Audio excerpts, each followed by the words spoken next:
మాట్లాడి. మహబూబ్నగర్ జిల్లా నవపేట మండల్ ఎస్ఐ విక్రమ్ గారి మీద నేను కొన్ని సమస్యలు నా దృష్టికి వచ్చినాయి. ఎంతోమంది వాళ్ళ ఆవేదనలు నాకు చెప్పుకున్నారు చాలా రోజుల నుంచి. నేను హైదరాబాద్లో ఉంటుంటే చాలా టైం ఇవ్వలేకపోయినా ఈరోజు ఒక నలుగురిని తీసుకొని వచ్చిన. వాళ్ళ నలుగురు కూడా వాళ్ళ బాధ చెప్తుంటే చాలా బాధ అనిపిస్తున్నది. ఒక్కొక్కరు మీడియా ముందు మాట్లాడాలంటే కూడా వాళ్ళు వణుకుతుండ్రు. ఇట్లా ఆయన అంతా భయభ్రాంతులకు గురి చేసిండు. కొడుక సంపుతా, నిన్ను కొట్టి సంపుతా, ఈ లాంగ్వేజ్ అయినది. నిజంగా నేను ఏమంటున్నా అంటే ఎస్ఐ గారిని, ఒకవేళ నిజంగా అలా మీద కంప్లైంట్ ఏదైనా ఉంటే ఎఫ్ఐఆర్ తీసుకోండి, ఎఫ్ఐఆర్ చేయండి. ఎఫ్ఐఆర్ చేసేది మీకు అధికారం ఉంది. కానీ సావ కొడతా, గుద్దవాళ్ళ కొడతా, నువ్వు దాంట్లో కొద్ది వార్నింగ్ ఏంది? అది ఏంటి? ఆ లాంగ్వేజ్ ఏంది?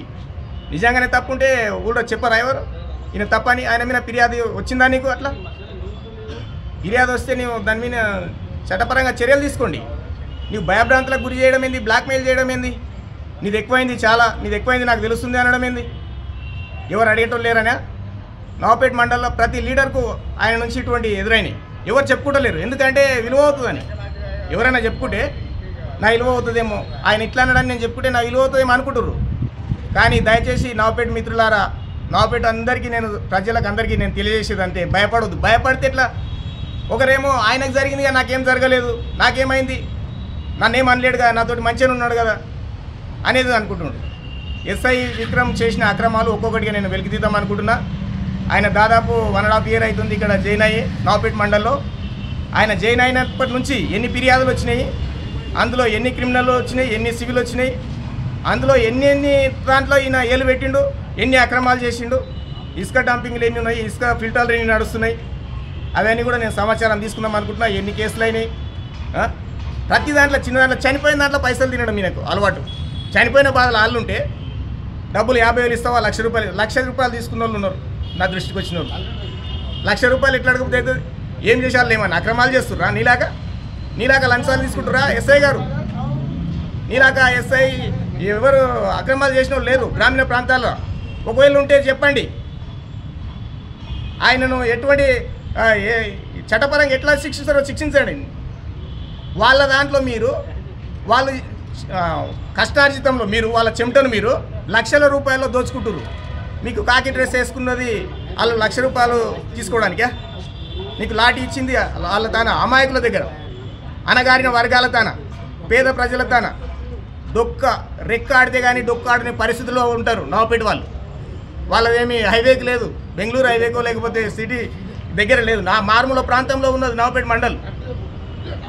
ఆ ప్రజలు ఒకరోజు కష్టపడితేనే కానీ వాళ్ళ జేబులకు పైసలు రావు, వాళ్ళ కడుపు నిండదు.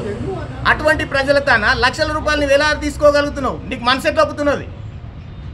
అసలు మనసు ఉందా నీకు? నీ చదువుకున్న చదువు ఎటువంటి వాళ్ళకు ఉపయోగపడుతుంది? బడా బాసులకా, బడా బాబులకా? ఎవరికి నీవు సహకరిస్తున్నావు? ఎవరికి నీకు సపోర్ట్ చేస్తున్నావు? నీ ఉద్యోగం ద్వారా నీవు కాకి డ్రెస్ వేసుకున్నందుకు ఎవరికి లాభం అవుతుంది? పెద్ద పెద్ద బాసులకా నీకు ఎవరికి ఉపయోగం అవుతుంది? బడుగు బలైన వర్గాలు ఎవరికి చెప్పుకోవాలి? వాళ్ళు మీడియా ముందు మాట్లాడాలంటే వణుకుతున్నారు. నువ్వెందుకు అట్లా బ్లాక్మెయిల్ చేయడము, బెదిరియడము? చట్టపరంగా శిక్షించండి, చట్టపరంగా చర్యలు తీసుకోండి. లేరా? చట్టపరంగా మీకు ఎఫ్ఐఆర్ చేసే అర్హత లేదా? చేయండి, ఎఫ్ఐఆర్ చేయండి. ఏమన్నా ఉంటే భయభ్రాంతులకు గురి చేయడం ఏంది? నేను దయచేసి నవపేట ప్రజలందరికీ కోరుకునేది ఒకటే, ఇండివిజువల్గా నాకేం జరగలేదని మీరు అనుకోకండి. ఇటువంటి ఎస్ఐని మీరు క్షమించరాని ఎస్ఐ, ఆయన చేసే అక్రమాలు ఒక్కొక్కటి కాదు, క్షమించరాని తప్పులు చేసిండు.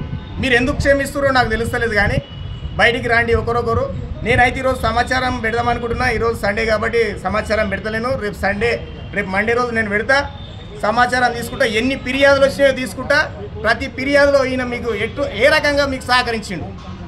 ఒకవేళ అందులో ఎవరైనా 50% లేకపోతే 25% అన్న నిజం మాకు ఎస్ఐ సాయం చేసింది అన్నట్టుంటే దాన్ని వదిలేద్దాం.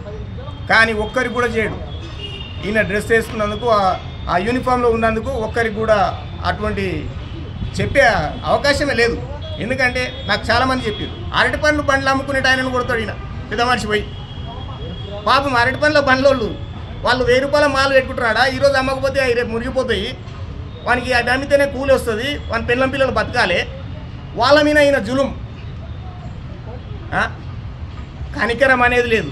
కాకి డ్రెస్ వేసుకున్నందుకు కనీసం పేదవాళ్ళకు ఒక్కరికైనా నీ నుంచి నీవు ఉన్నందుకు, నీవు డ్రెస్ వేసుకున్నందుకు, చదువుకున్నందుకు నీ తల్లిదండ్రులకు, నీ గ్రామానికి, నీ డిపార్ట్మెంటుకు, నీ రాష్ట్రానికి, దేశానికి పేరు తేవాలి.